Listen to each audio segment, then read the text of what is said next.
இருந்து வெளியே இடந்து வர முடியாதுன்னு தெரிஞ்சு போச்சு எங்களுக்கு.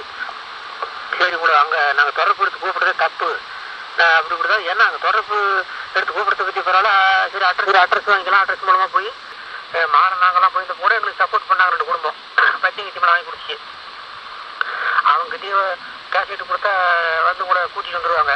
கொஞ்சம் விவரமான ஆளுங்க தான் அவங்களாம். அதனால் வந்து வந்துடுறாங்கன்னு சொல்லி சரி யோசனை பண்ணிட்டு பார்த்துட்டு தான் உங்களை நாங்கள் அனுப்பிச்சி விட்டுட்டு நாங்கள் வரலாம்னு சொல்லி வந்தோங்க. வருஷத்துக்கு முன்னாடி 6 ஜோடி வச்சிருக்கேன். 5000 ரூபாய்க்கு வந்து இவங்க கடன் வாங்கி அவனுக்கு ரேஷன் வாங்கி கொடுத்துருக்காங்க. யாருக்கு? வீரப்பன் கொடுத்துருக்காங்க. 4 நாள் கழிச்சு இங்கே வரப்போறேன்னு சொல்லிட்டு போயிருக்கேன் கிட்ட. அப்போ வீரப்பன்கிட்ட காசே இல்லை, சாப்பாட்டு கூட வழி இல்லை. இந்த யானை தும்பை கொண்டு இவங்கிட்ட கொடுத்துட்டு எப்படியாவது விற்று, இப்போ நீங்க ராஜகுமார கடத்தினது காரணம் கேட்டனால சொல்றேன். புரியுது. அந்த பேஸ் வந்து இங்க இருக்கு. வாங்க சந்தன கட்டைன்னு சொன்னீங்க.